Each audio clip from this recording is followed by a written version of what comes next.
Hi, I'm Dan from Later Gladiators, and today I'm going over the Son of Hulk trilogy.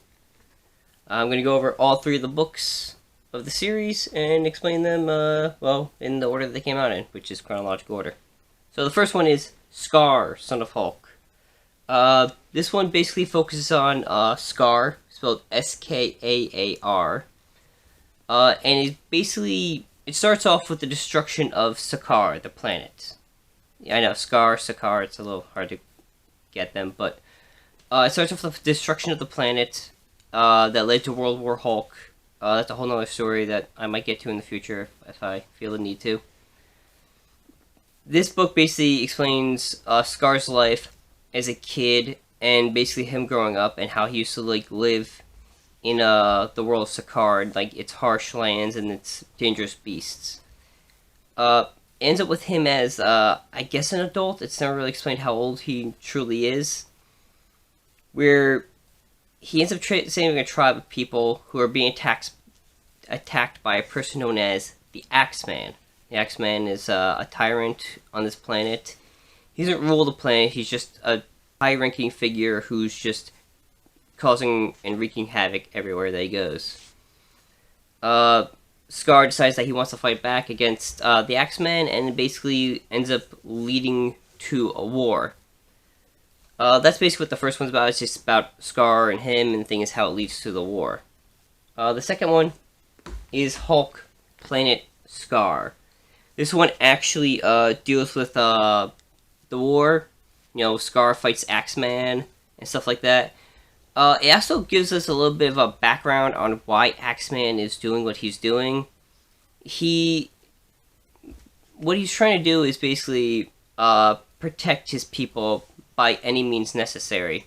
He's kind of an ends justify the means kind of person. He's willing to do something, even if it involves killing or stealing, just to protect his people. Because he's got a wife and a daughter that's revealed. So the story basically starts off there, and basically deals with the entire planet and the fight. He also teams up with the Silver Surfer in this, which I thought was kind of cool. So Silver Surfer actually ends up helping him fight. The story ends up ending on Earth. Eventually, Skaar does get to Earth to finally confront his father. It's mentioned in the first one that Skaar actually hates his father because he thinks his father, the Hulk, abandoned him. So he actually ends up crash landing on Earth thanks to the help of the Silver Surfer. However, he ends up changing his appearance. His appearance isn't the big hulking monster that he normally looks like. He ends up looking kind of like... what's the term I want to look... He kind of looks like a skinny man with long hair and tattoos. That's kind of what he ends up looking like. He does eventually get back into his Hulk-like form. And he ends up coming in contact with the heroes of that planet.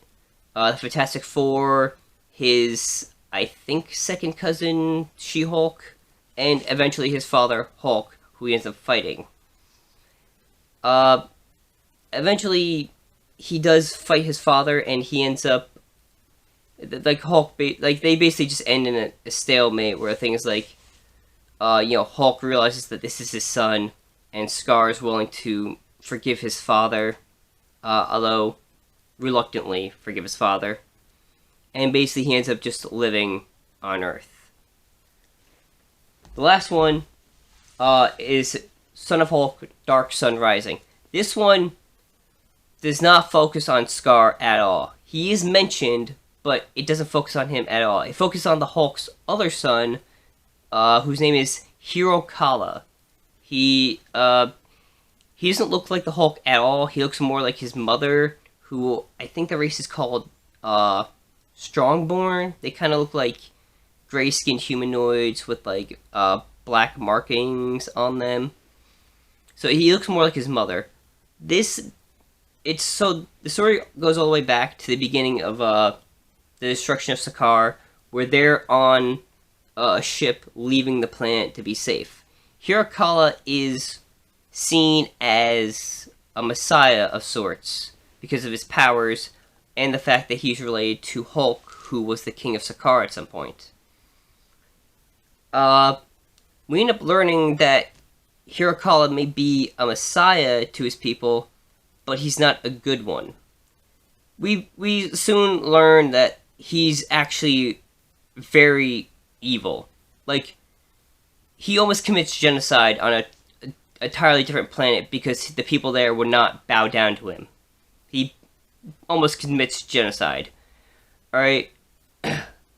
His story kind of ends a little anticlimactic. That he doesn't really get the, like, you know, I'm not gonna really get into the ending, it's just I felt it was anticlimactic. If you want to read it, you can read it there and figure out how this whole story ends.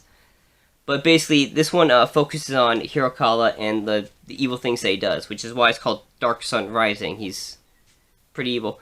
He doesn't have the same interesting story as Skaar, surprisingly. Skaar's story is actually a bit more grounded with, like, you know, his personality. Here, he's just starts off normal and then slowly rises into evil, and the thing is then it's just like a little anticlimactic at the end. Personally, Dark Sun Rising was not my favorite of the trilogy. It was a unique look on a different character, and I kind of like that. It's just, you know, comparing Skaar to his brother Hirokala, it seemed a little uninteresting to me.